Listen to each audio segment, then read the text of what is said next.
Boa noite, gente. Sejam muito bem-vindos ao terceiro dia da 567, Imersão em Obesidade. Eu sou Guilherme Giorelli, sou médico nutrólogo, médico do esporte, sou coordenador da pós-graduação de nutrologia do Hospital Israelita Albert Einstein. E aqui do meu lado, Paulo Giorelli, meu pai. Se apresenta, dá seu boa noite. Boa noite a todos, é uma honra estar aqui com vocês, é um prazer. Eu sou médico nutrólogo, sou coordenador da obesidade da pós-graduação no Hospital Israelita Albert Einstein. E mais uma vez é uma honra estar aqui com vocês, para a gente bater um papo. Então é para isso que a gente está aqui hoje. A gente está para bater um papo, para aprofundar, para trazer o que tem de mais moderno e diretriz para a prática clínica do dia a dia do consultório. Então, a gente teve mais de 2.000 pessoas inscritas na nossa bolsa de estudos para o curso de obesidade, e aí a gente resolveu fazer essa imersão 3 dias para aprofundar bastante. Então, quero agradecer os mais de 500 inscritos que a gente teve aqui durante essa semana. Então, realmente, para a gente é uma honra, e como todo mundo vem aqui, é todo mundo que faz junto a live, né? Todo mundo junto que faz essa imersão. Então, a profundidade dessa imersão depende dessa troca, de a gente colocar as nossas dúvidas. Então, por isso, hoje a gente tem 3 convidadas super especiais, 3 médicas que têm acompanhado a gente aí em vários cursos. Então, eu achei legal trazer para vocês verem como a gente vem de muitos caminhos, mas quando a gente tem um objetivo em comum, que é a nutrologia, quando a gente está vindo de caminhos diferentes, isso ajuda muito, porque a gente vai diversificando e vai aprofundando de acordo com as nossas diferenças. Então, eu queria dar boa noite à Júlia, que já está aqui com a gente, doutora Carla Falino, doutora Gisele, doutora Graciela Longo, doutora Eliana, doutora Mariana. Então, um bando de gente legal que tem acompanhado a gente aqui. Então, eu queria agradecer muito a presença de todos vocês aqui, para a gente poder aprofundar e discutir. Então, primeiro, só para vocês entenderem como é que vai ser, a gente vai falar sobre uma aula do Dr. Paulo Giorelli sobre o peso da atividade física na balança, tá? Então, já vamos colocando aqui os slides para vocês irem vendo, e aí os slides vão ficar disponíveis até para vocês, vão receber depois um resumo, pelo menos, dos slides, para vocês verem como é que é o assunto, para vocês poderem aprofundar um pouco mais, né? Então, vamos lá? Preparado para a aula? Pode ir, quando você quiser. Então, gente, vamos bater esse papo sobre qual o peso da atividade física na balança. Primeiramente, a gente vai colocar 2 questionamentos para a gente pensar e refletir, e a gente vai, ao longo desse bate-papo, explanar sobre isso e vai responder essas perguntas. Então, por que um paciente obeso tem dificuldade de fazer exercício físico? Porque realmente tem. Qual o melhor exercício físico para o tratamento da obesidade? Claro que todos nós já sabemos muito bem que tem que haver esse equilíbrio, né? Para se manter um peso, tem que haver o equilíbrio entre o que se ingere e o que se gasta. E é de se supor que quando a gente aumenta o gasto calórico, no caso advindo da atividade física, deveria haver perda de peso. Agora vamos ver mais a miúde isso. Esse estudo muito interessante reuniu 196 homens e mulheres, todos fazendo 1 hora de atividade física 6 vezes por semana durante um ano. E aí eu ressalto aqui, chamo a atenção, que no caso de um trabalho científico, não existe a possibilidade de alguém furar esse tipo de programação. Se isso ocorrer, e até ocorreu, a pessoa sai do trabalho, que é o caso desses 7 pacientes aqui que acabaram abandonaram o estudo porque não conseguiram fazer a planificação do que deveria ser feito. Muito bem. Quais foram os resultados? Os homens fizeram 6,16 horas por semana de atividade física, de exercício físico, e mulheres 4,9, quase 5 horas por semana de atividade física, portanto, bem similar, né? Os homens totalizaram 320 horas no ano e as mulheres 254 horas no ano. E o que aconteceu? Os homens, depois desse tempo todo, eles perderam 1,5 kg e as mulheres perderam 1,18 kg. Perfazendo todos eles um total de 101 horas de exercício físico para cada 1 quilograma perdido. Para cada quilograma perdido, na verdade, a gente precisa ter um gasto energético de aproximadamente 7.000 quilocalorias. Como é que uma maneira fácil da gente poder idealizar, poder saber, calcular qual a queima que está havendo, que está ocorrendo? A gente pega essa queima correndo a 8 km por hora a 50% do VO2 máximo, ou seja, não é botando a língua de fora. Pega a distância em quilômetros e multiplica pelo peso em quilogramas. E aí a gente vai ter, lógico, que aproximadamente o quanto queimou, qual o gasto que teve naquela atividade física.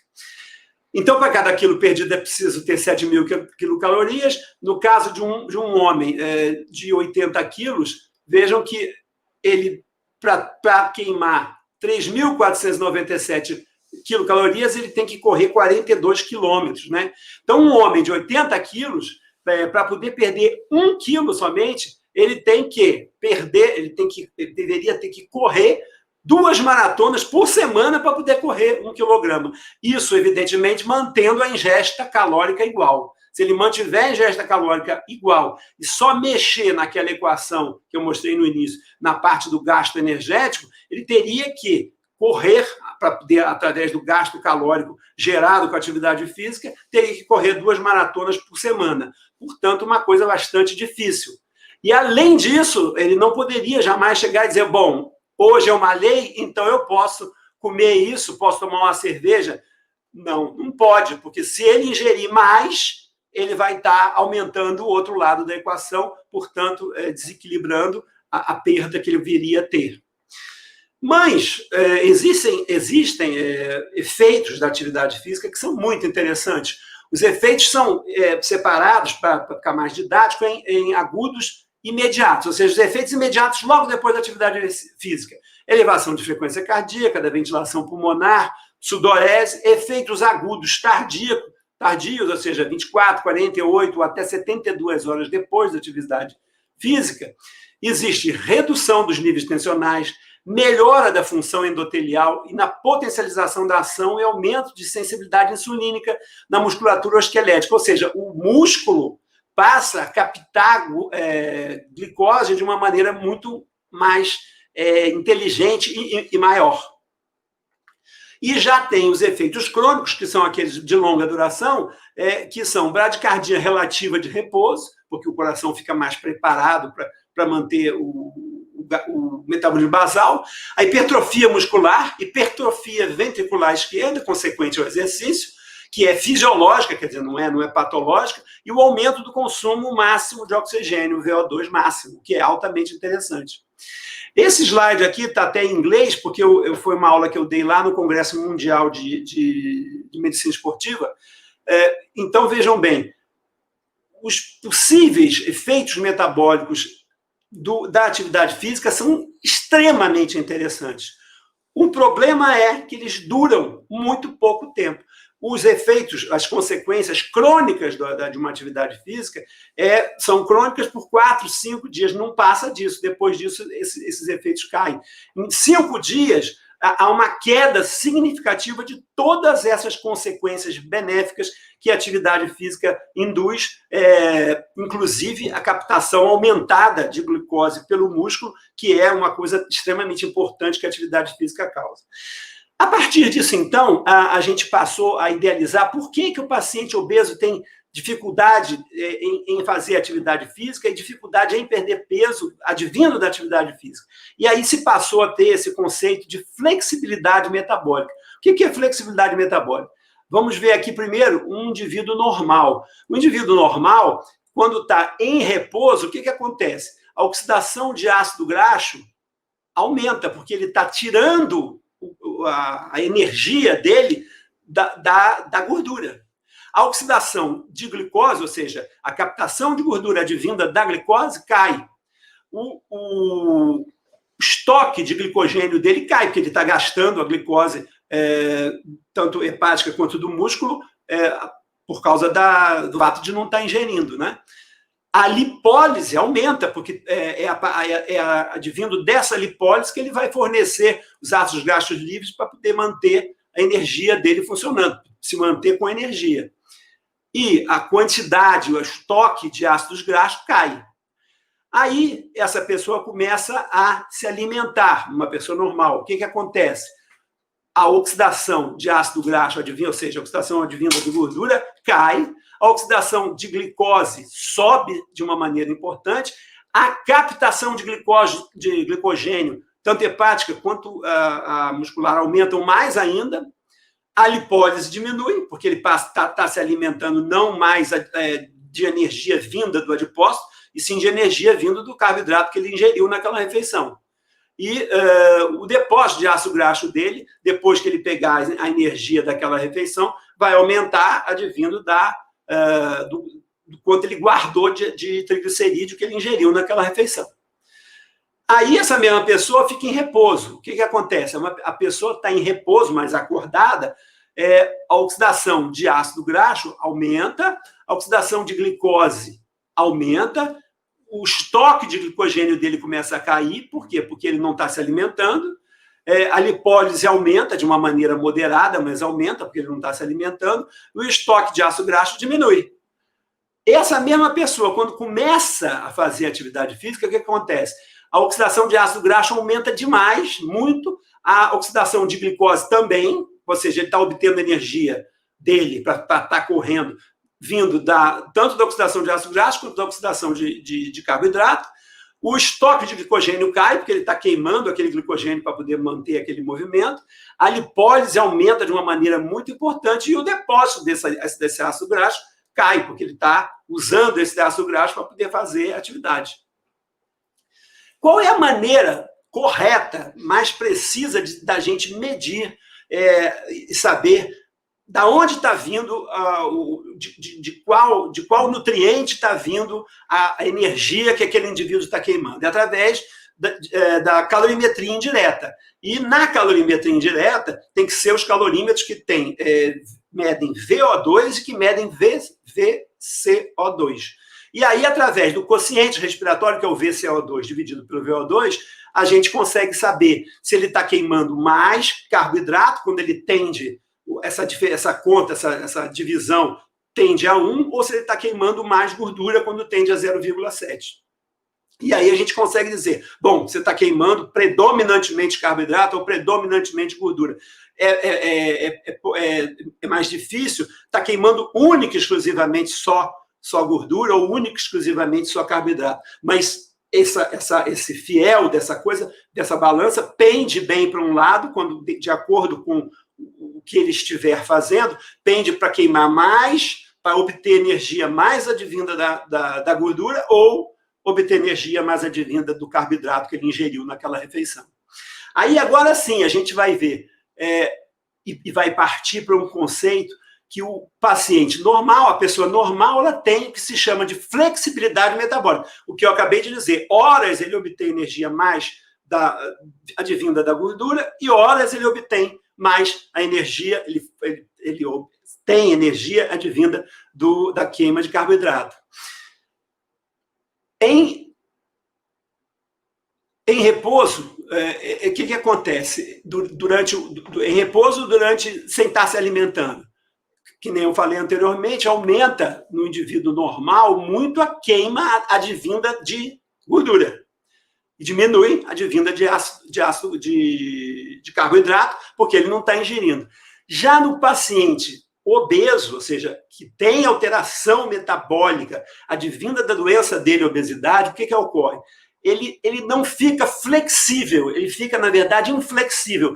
Ele perde, por causa da obesidade, essa capacidade que tem de horas queimar mais a gordura e obter energia através da queima da gordura e outras horas, de acordo com o que ele estiver fazendo naquele momento, em outras horas obter mais a energia advinda da queima, da oxidação de carboidrato. Então, a gente diz que o indivíduo normal ele tem flexibilidade metabólica, porque ele pende horas para um lado para obter energia advinda de gordura e horas para o outro lado obter energia advinda de carboidrato. E o indivíduo gordo, obeso, o que ocorre? Ele fica inflexível. O tempo todo ele fica queimando pouca gordura, mais carboidrato e vivendo praticamente às custas do gasto calórico advindo da energia advinda do carboidrato, embora não fique só de carboidrato, mas ele, evidentemente, perde essa capacidade e, com essa perda, ele, lógico, está contribuindo cada vez mais para ficar mais gordo, pois ele durante o jejum, ele não queima energia advinda de gordura. Depois que ele acorda, o que acontece? No indivíduo normal, ele cai a oxidação de gordura e aumenta a oxidação de carboidrato. No indivíduo obeso, isso continua inflexível, ou seja, ele perde essa capacidade de pender para um lado ou para o outro. E isso ocorre em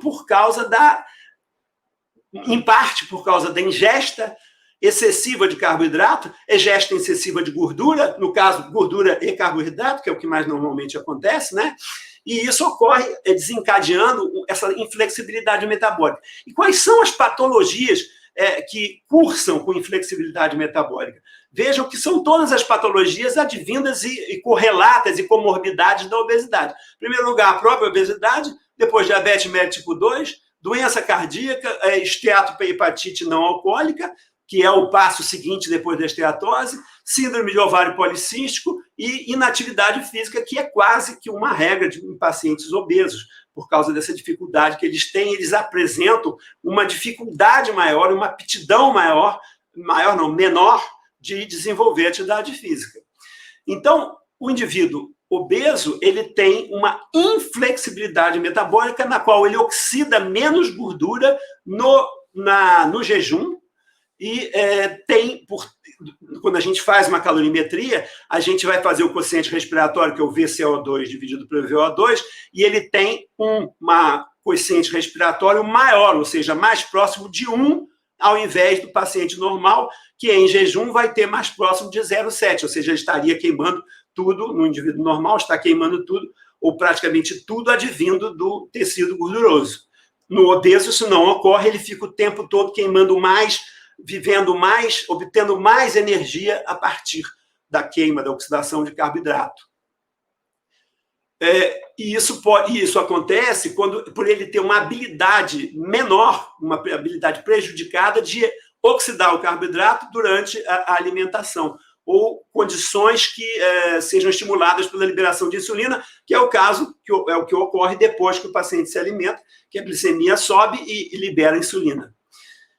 Vejam nesse gráfico que coisa interessante, no azul é o indivíduo normal e no vermelho é o obeso. Vejam que no indivíduo normal, depois de cada refeição e de acordo com o que ele estiver fazendo, existe uma modificação importante. Pende a obtenção de energia deles. Ora é mais advinda de tecido gorduroso e horas advinda do carboidrato que ele ingeriu na refeição.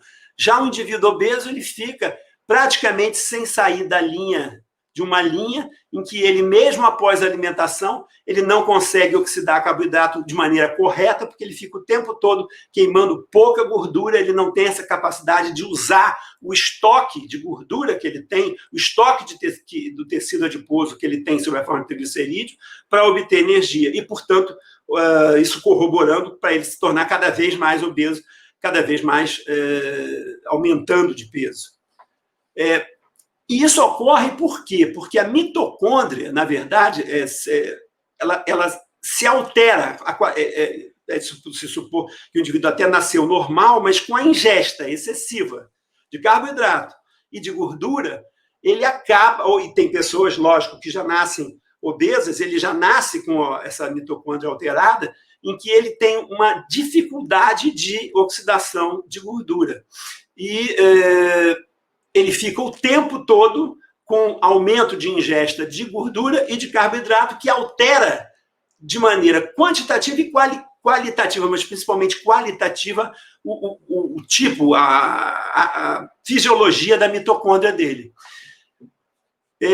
Aí a gente pergunta, muito bem, então o paciente obeso tem inflexibilidade metabólica, ele não consegue ajustar da onde ele obtém energia. E o exercício físico pode melhorar essa inflexibilidade metabólica, pode fazer o indivíduo inflexível virar melhorar e virar flexível, que é o que ocorre no indivíduo normal, fisiologicamente?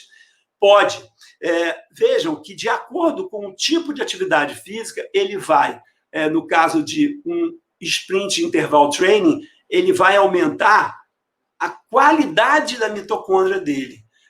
Já no High Intensity Interval Training, que é o HIIT, ele vai ter um efeito tanto de melhorar a qualidade da mitocôndria, como o número de mitocôndrias.